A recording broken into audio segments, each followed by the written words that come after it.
Hi, and welcome to the Peak Endurance Podcast. My name is Isabel Ross, and I'm the coach at Peak Endurance Coaching. Episode 58 is an interview with Meghan Laws, previously Arbogast. Running wasn't Meghan's first sport. She played volleyball, basketball, and spent a lot of time horseback riding as a kid. Meghan got started running in her 20s as a way to efficiently get some exercise. She'd always liked competitive sports, so she started at first running 5Ks and 10Ks. Meghan had a young child, so this fit nicely into her lifestyle. As she got older, Meghan started to run further, starting marathoning in her 30s. Eventually, she hired her first coach, who helped her get her times down into the 2:40s, qualifying her for the Olympic marathon trials. Meghan finally got the ultra running bug when she turned 42. Over the past 3 decades, she has qualified and run in the marathon trials 4 times, has completed the Western States 100-mile endurance run 12 times, 10 of those being in the top 10, and all of them under 24 hours. Meghan has also represented the USA in the World 100K Championships for 9 consecutive teams, placing in the top 3 for the team 8 times. Meghan still trains and races competitively and is an excellent example of longevity in our sport. I took the opportunity to ask her how she has managed to perform so well over so many years. Do you have injuries or niggles ruining your enjoyment of running and hindering your performance? Running is our time to focus on our health and happiness. And if this time is played with aches and pains, it's no fun at all.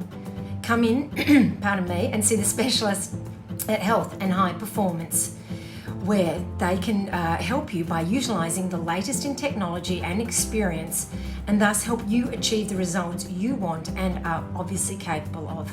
So head to healthhp.com.au/run or go to Instagram Health High Performance. Thank you so much for supporting the podcast. Rating, reviewing and sharing helps more people find the podcast and grows the audience, which all helps when I'm contacting people to be interviewed. You can also, as you have now, come to the YouTube channel to see the video recordings of the podcast, and you can subscribe to the YouTube channel as well. With so many restrictions in place, it's more important than ever to have a structured plan to ensure you maximise your training. Races will eventually return, although it feels like they won't. But in the meantime, there are many other challenges you can find, like planning an FKT. If you need an individualised plan, email me, isabel@peakendurancecoaching.com.au, to chat about a training plan. Have a great week of training, stay safe and well, and remember, with a little kindness, grace and empathy for others, we will get through this together and come out stronger and more resilient. Enjoy the interview with Meghan. I know I love chatting with her, so I'm sure you will enjoy it.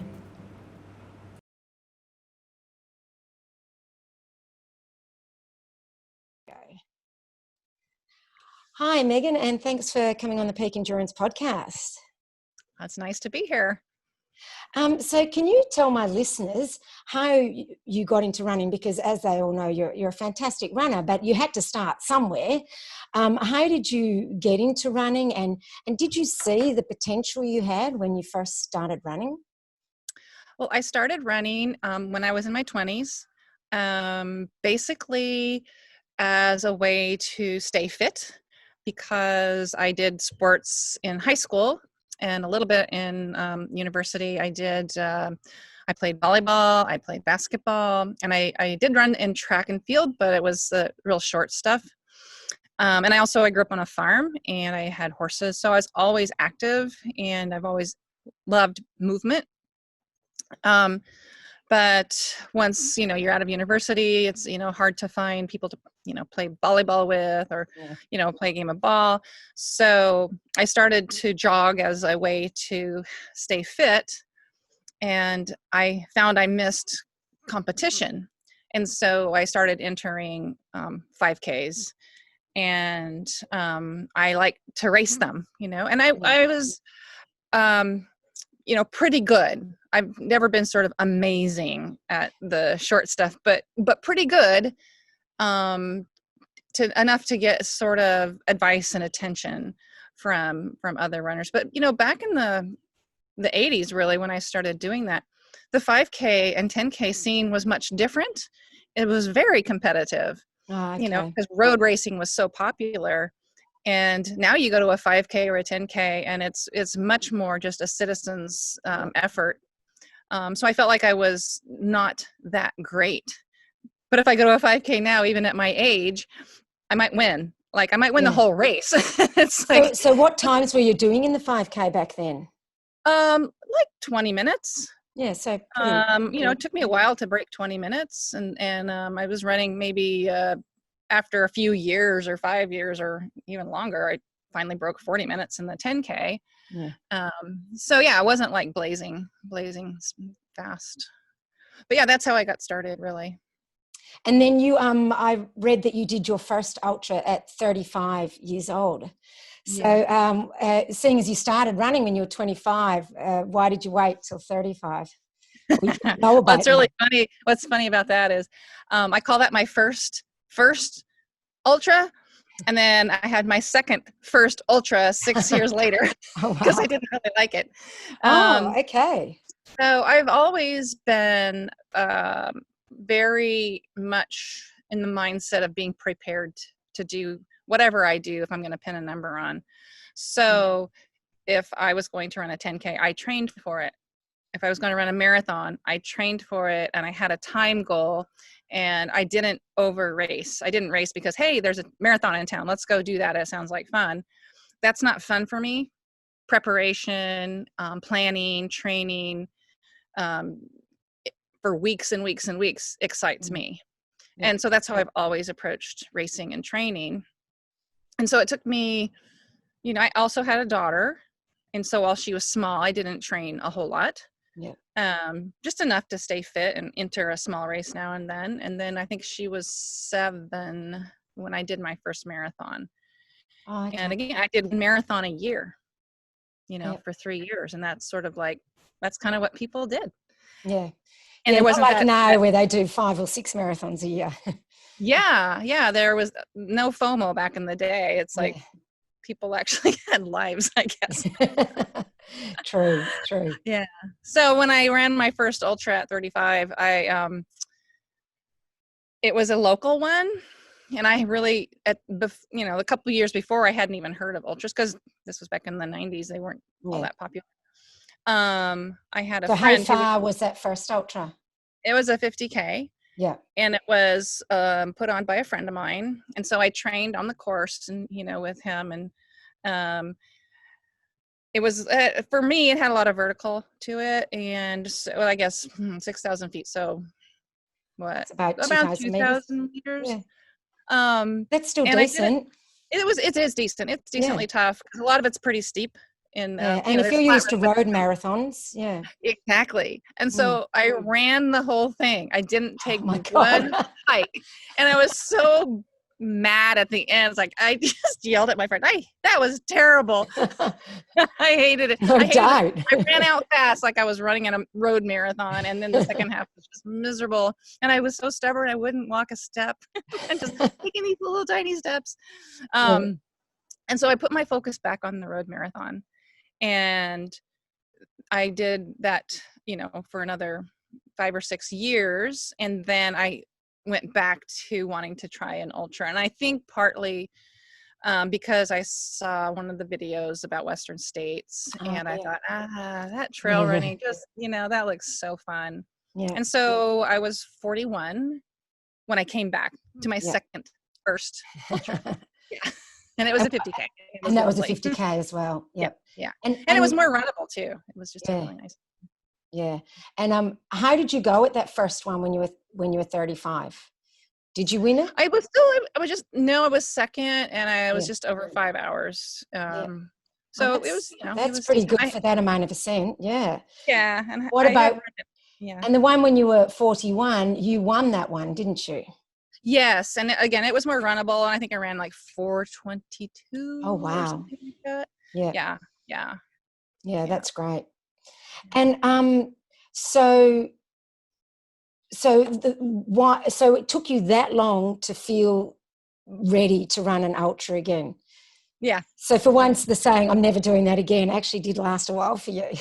It did. It did. It's like, I just want to run. I don't want to go hiking up hills. Yeah. Yeah. So now you have records in a variety of age groups at a variety of distances, and you've podiumed more than 40 times. Wow, I didn't know that. Yeah, you Wow, wow. have. and Thanks. and that well, I was going to say there could be more than that, but in this year you wouldn't have had a chance really to do much racing. So what enables you to be so consistently good? Do you know what I mean? Like Yeah. not have all the peaks and troughs that many athletes do, but to stay consistently at a high level. I think one of the first smartest things I did was hire a coach. And Yeah. that was in the 90s when I was focusing on the marathon. And I think the first most valuable thing I learned from him was to slow down. Easy Yes. days are easy. Speed Yeah. days are speed days. Exactly. Yeah, stop trying to race every time you go out the door. So that was the first thing. And then just consistency, not overdoing it. He taught Yeah. me all those things, and I was, held accountable to do them. So that was the first thing. I think really moderation. Yeah. I did eventually build up to being, running 100 to 120 miles a week, but that took years to get there. Yeah. And I think I could run 120 miles a week, or I could run 100 miles a week. I don't think there's a benefit for me to do 120 miles a week. It's one of those things that it sounds good and it's like, whoa, that's really amazing, but it's not necessary. Yeah, it doesn't add anything to your training, really. No. So that was, probably the biggest thing. And I've had coaches off and on ever since then. Every now and then I'll go on my own. Yeah. And even the last 5 or 6 years, I'd gone without a coach, and I went back and hired another coach because you're a coach yourself, of course, obviously. I am a coach myself, and that's why I'm like, well, I can figure this out. My only problem is I'm lazy and I don't want to write my own program. But when I did write my own program, I still made it too hard. Yeah. So I hired a coach last December. And we're always tougher on ourselves, aren't we, than others? Oh yeah. It's like, well, of course I can do that. They did that. Well, that's dumb. and I think having a coach, they're the person who can tell you to temper it down a bit too, can't they? Yeah, and she still has to tell me, like, you did a little more than I said. I'm like, I know, but I was having fun. So the other piece that's huge is body work. Yes. Physical therapy saved my running career. Because when I was 49, gosh, that's been 10 years. I was having pretty consistent hip pain, and it would radiate down into my adductor, and it would take me a long time to warm up. And it just started to feel like this is really just not even close to being fun anymore. So I thought, okay, just hang in there till you're 50, because 50 is like a good number to retire on. And I was introduced to a physical therapist who just reworked me, just really got me straightened out and strengthened my weaknesses, and my pain went away. And I was seeing her for like the next couple years, probably every other week to once a month, depending, because I'd still get a little bit of injuries. So what was the hip pain? What was it coming from? Mostly my sacroiliac joint, just being, the anterior tilt and everything from there. It was so long. It was in that position for so long. It just, things just started compensating, and the small muscles were doing the big muscle work. I had very weak glutes. But she really helped me get turned around. And, gosh, I've had so few injuries the last 10 years. It's really, really? Yeah. I mean, if I get something, it's pretty minor, and I can usually get it figured out. Yeah. Yeah. And people say, like, the longer you've been running, the more injuries you get, but you're saying it doesn't necessarily have to be that way. No, not at all. I think what happens if you get injured and you take time off, say 6 weeks, and then you're like, okay, it doesn't hurt anymore, I'm going to start running again. you haven't fixed anything. No, that's You right. let everything heal, but it heals in the exact same way that it was before. And That's a so good then you go point. out and you just do the same thing again. It's like, gosh, my Achilles is always, every 6 months. Well, that's probably because you didn't change something. So yeah, I'm very curious. So I always want to know the how and the why it happened and what can I do to change and to fix it so that doesn't happen again. So do you do a lot of strength work as part of that? I go hot and cold on that. Yeah, it's not my favorite thing to do, but I am known for falling down. I easily, I'll trip, catch a toe on some little tiny rock and splat. And my knees have great amount of scars on them. Thankfully, I've never broken anything, but I did break a toe once, but I don't even know how that happened. Yeah. But last summer I did hire a personal trainer and I got a really good program, and I was actually going to the gym 2 or 3 times a week, and I didn't fall nearly as much. Oh, really? Yes. And I could That's tell interesting. because it's a lot of one-legged exercises, a lot of Yeah. step-ups on a high thing, and then you got to balance. And at first I was very wobbly. Yeah. But after a while I got very good at it and very stable. Yeah. So I stopped falling. And of course I stopped going to the trainer and then started falling down again. So, Oh. I'm doing some strength training, just sort of the minimal. Yeah. Just to try to get back to the not falling down. That's my main concern. I don't feel like I need to get stronger. I just need to have more balance. Yeah.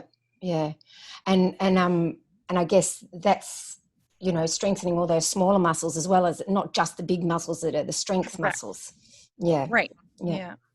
Yeah. And so you have body work done, like do you also get like regular massage, and what else do you do for recovery and that sort of thing? Yeah, I get massage normally every other week. With COVID, it's been a little bit more spaced out than that. Yeah. And so that's all the body work I'm getting right now. Yeah, that's fair I do, enough. the foam roller, and I'll do some stretching. I'm not, I don't have a religious routine when it comes to stretching. I like to stretch my hips because it feels good. But that's kind of about it. And I live on a farm, so I'm pretty busy at times with the animals, carrying stuff and gardening. And so I'm pretty active. So I don't feel like I need to really go to the gym and do a lot of. So you're not like a runner who runs and then goes and sits in the office all day, which thus hurts parts of the body by sitting all the time. That's hard on the body. I like to tell people that we aren't really meant to sit. Our hips are not meant to be flexed all day long, and that's, you're at a desk, they're flexed, and that means your glutes are being stretched, your back's being, all that tension that isn't normal or natural. It wears and tears on you. Yeah. And so I also see from the research I did on you that you do regular speed work. A lot of ultra runners are also sometimes hesitant about doing speed work. Can you tell the listeners a bit more about that?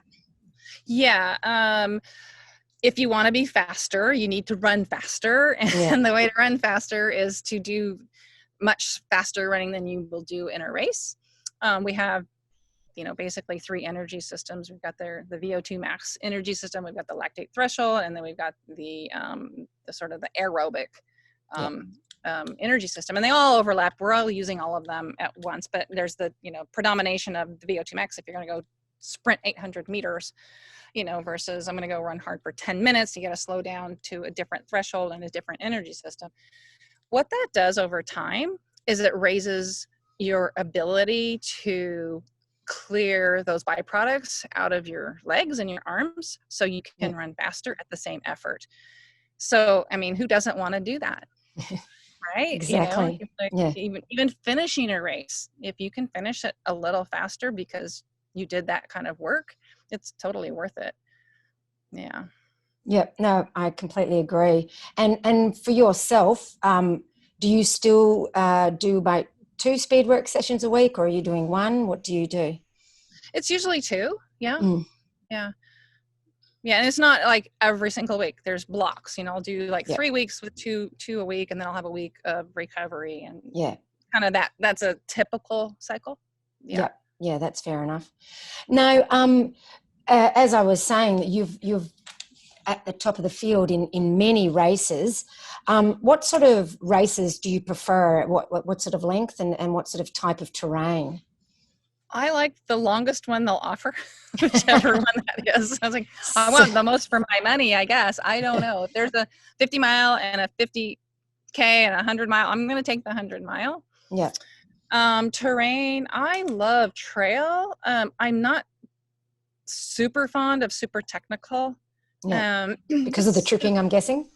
The tripping or the amount of attention I have to pay. Yeah. I don't trip that much when it's super technical because I'm paying so much attention to it. Yeah, but it's tiring paying attention. It is tiring. I don't do as well in the super steep stuff. I get dropped pretty easily.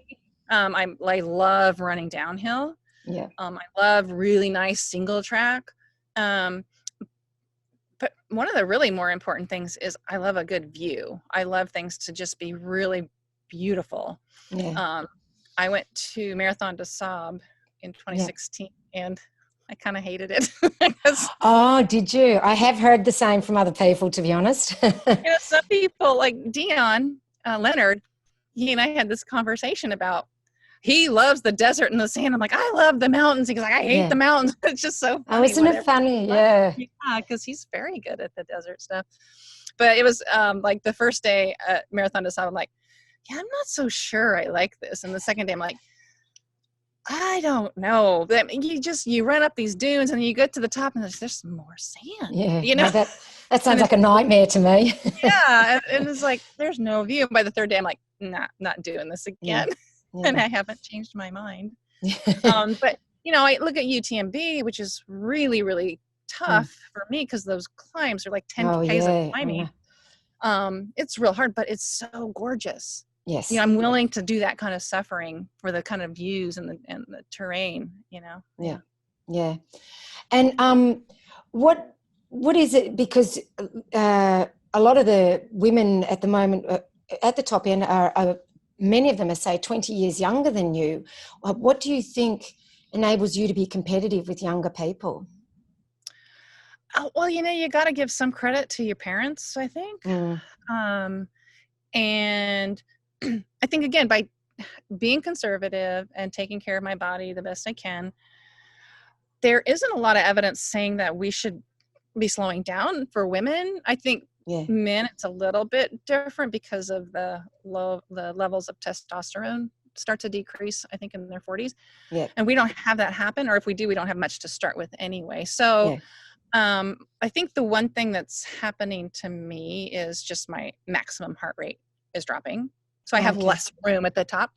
But I just think I haven't lost the interest. I haven't lost the desire. I haven't lost the curiosity. And also I've rarely trained too hard or too much. And I haven't gotten burned out. Ever since I got a coach, I haven't gotten burned out. And I think there's more danger of that as the sport gets more popular and it gets more competitive. I think, there's a lot of 2-year runners and then, you never see them again. Yeah. So it's been interesting for me because I've been seeing so many runners come and go. It's kind of, I almost like don't even want to meet some people. Like, can you wait till I see if you're going to stay around? I don't want to be your best friend next year. So, Yeah, no, that's fair enough. Now, how many times a year would you race if it was a normal year? That, I did get up till I was racing more than, back in the day of 1 or 2 marathons. I would say 5 or 6, and only one of those would be 100 miles, maybe 2. I have done Western States and UTMB in the same year, and I would do that. I would do that. But that's because those races are special and important to me. Yeah. Other than that, it's, 1 or 2 50Ks and then 100K, maybe 2, something like that. And what's been interesting this year, and I think maybe you've experienced this or people around you, it's like I feel more fit now because I haven't been racing. Yeah. Nice, steady training and, feeling strong and healthy. Yeah. Yeah, but it's just a pity because we've got no way to use it, but or Yeah. take advantage of it. Yeah. And so, because you were saying earlier that when you race, you give it your all. Are any of those races that you do kind of B races when you do that many a year? I guess they're just not as important to me. Mm-hmm. But I still want to go and I want to race as hard as I can, and I want to be rested up for it. Yeah. I have done races where it's like not that key of a race, and I don't really enjoy it as much if I'm Yeah. not just out there like I really want to, do my very best. So I'll still taper for them. It's just like in the grand scheme of things, it's not the race that I care about the most, but I still like to race hard. Yeah, and that's a good way of looking at it. And also, I guess, racing some of those shorter ones hard, it really hones your racecraft as well, I suppose. It really does. Yeah. Yeah. And you were saying that you like the long races. Have you ever done a 200 mile, or if you haven't, are you thinking of doing that? I that's one that doesn't appeal to me. I think I Ah, like 100. I don't even want to do like, is it Fat Dog? Fat Dog is the 120-mile one in Canada. yeah, Fat Dog. Yeah, that's meant to be Yeah, beautiful, it's but like, yeah, no, that's too far. yeah, I I know. think, I've done Western States 12 times and I'm just so done. It's like, Mm, I can't imagine going 20 more miles. It's yeah, just, yeah. I mean, I know it would, but it just doesn't appeal to me. Yeah. and I think you're right. With the 200 mile, it's almost more, well, you'd have to factor in sleep at some point or something. Yeah. And it wouldn't be as much running as I like Yeah, to do. yeah, that's I'd fair enough. rather just like, okay, I'd like to fast pack a Yeah, 200-mile stretch of something because that sounds like an exciting adventure, but I don't yeah. really want to race it. Yeah. And you were saying that your first race, your first ultra, you didn't do any walking in spite of the climbing. Do you or not walk, power hike any sections of races now? Oh yeah. Yes. All the time. Yeah. And do you train for that specifically as well? Yeah. Yeah, I do. I do. Yeah. And in fact, for the European races, and I don't know if it's true in Australia too, do people use hiking poles? Yeah, it's becoming more popular and more common now. Yeah. Here, there aren't many races that use them. I think people have this sort of funny little negative attitude about Yeah, them, but in Europe, everybody does. So when I've raced in Europe, I use trekking poles. So I'll train with them here for sure. yeah. Oh, look, I mean, I went and did CCC, and I think that I don't know how people would do any of those hills without poles, to be I honest. don't either, especially coming down, right? Yeah, Yes, I need something to break. I know. And not yourself, hopefully. Right? Yeah. And so what's your nutrition like, on a day-to-day basis, but also then with racing? Okay. Day to day, I do have a standard breakfast of Mm. white rice with eggs, Oh, like oh, scrambled eggs with white rice and avocado nice. and a latte. Yeah, It's my breakfast. Boy, after that, I would say it's a variety of things, but I do eat meat. I yeah, eat whole foods. I have a veggie garden, so lots of salad right now. nice. But eggplant, zucchini, tomatoes. I eat green beans. So basically all the vegetables. I eat chicken. I eat beef. So it's just kind of all Just the a things. little bit of everything. Yeah, Yes, yeah, but I don't overdo anything. Um, I don't say no to sugar. yeah. But it's not like a mainstay. But like I baked a blackberry pie the other day because it's Oh, blackberry pie yum. season. So Yeah, I like to eat things that are in season, and I like to do special things. I just don't overdo them. yeah. And I And do yep. beer, lots Oh, of beer. nice. And that's it. And I think moderation is a great thing, and being able to enjoy all the food is Right. I mean, awesome. if you don't have to restrict things, Yes. then why bother? Yep, Because I that's like agree. an added stress. Like, Yeah. oh no, I can't do that. If it's a if it's a health reason, sure. Yeah. Yeah. But Yeah. yeah. Yeah. I'm much the same, but I love food. So, Yeah, I do too. I love Yeah. good food, Yeah. Yeah. Yeah. Yeah. And what about in races? Do you eat real food, or do you tend to do sort of more of the gels and that sort of stuff? Mostly gels and fluids, electrolyte drinks. Yeah. When I have crew, I usually have chocolate milk to drink. Okay. That's a real nice one. It goes down super easy, and it's soothing. Yeah. I have a real hard time with solid foods because I tend to not have any saliva in my mouth, and I can't Okay. get it down. It'll be in my mouth forever. Sometimes I just spit it out because, Oh, but I really? can do soup. I can't Yeah. get a sandwich down. I can Yeah. get wet fruit down, watermelon and cantaloupe, things like that. I can get a banana down. But it's just, not happening. So that just happens when you race. Your mouth sort of Just when dries I up. race, because I am working hard. When I'm Yeah. training, I'll stop and slow down and I'll Yeah. eat a sandwich when I'm just training. Yeah, that's fair enough.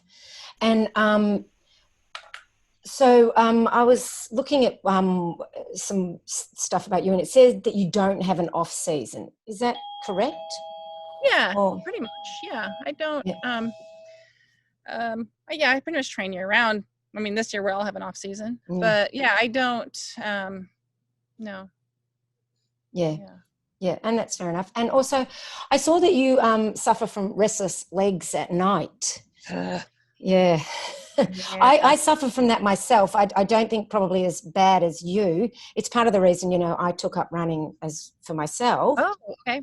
Yeah, was hoping it would help. It didn't really, but No, it doesn't. what? Yeah, what? Because I think a few people do suffer from that. What do you find helps with that then? Well, I actually take a prescription for it. Okay. Yeah, I didn't realize I had it until I went to a race in China, and a gal, I don't know if, I can't remember her last name because she's Josiah from England, from Yeah. Great Britain. She's a very good 100K ultra runner on the roads. Okay. And she's also a family doctor. And I was just telling, I just want to lose it when I'm on an airplane. I cannot Oh, that's the feel. worst. Yes. It is the worst. And she said, well, Yeah. you might have restless leg syndrome. I'm like, Yeah. that's true, because at night it often happens too. Yeah. It doesn't happen to me during the day. No. Yeah.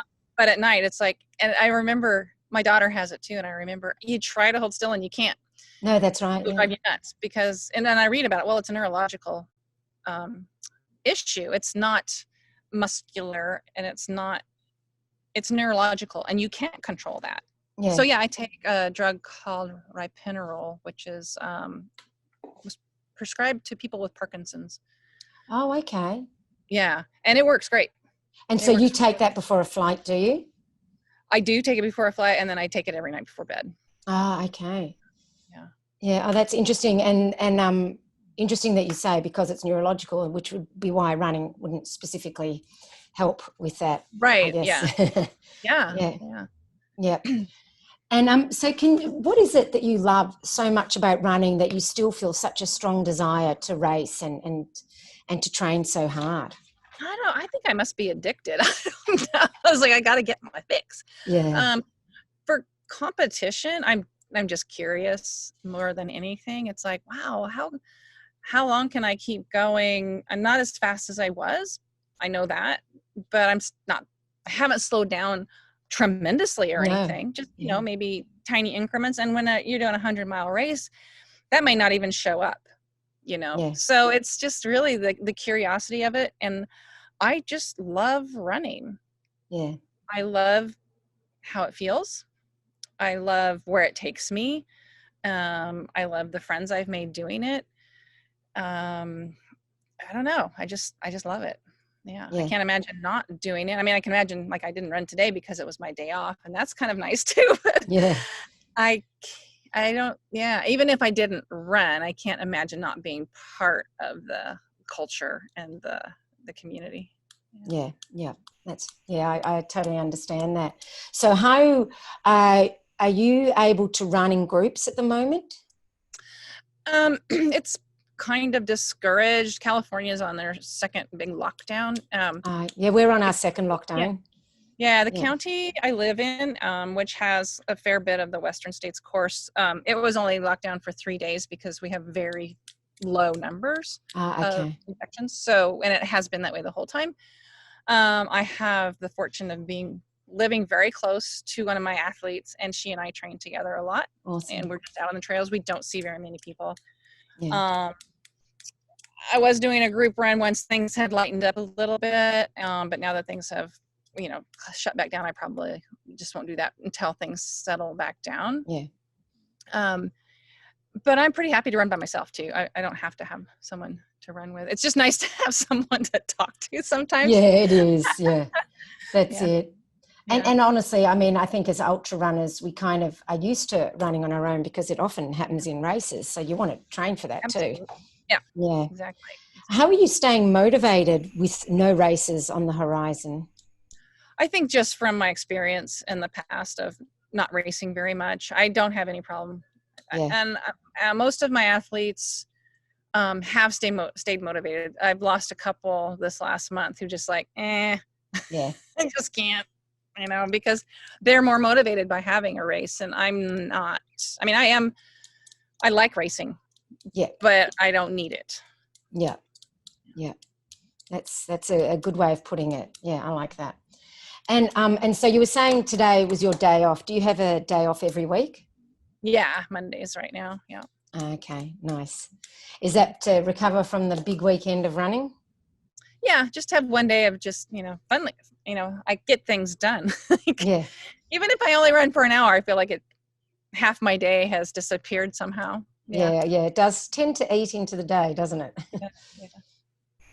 Yeah. So from what you're saying, basically being consistent with your training, but also and not over racing is key to staying in top form and in top health.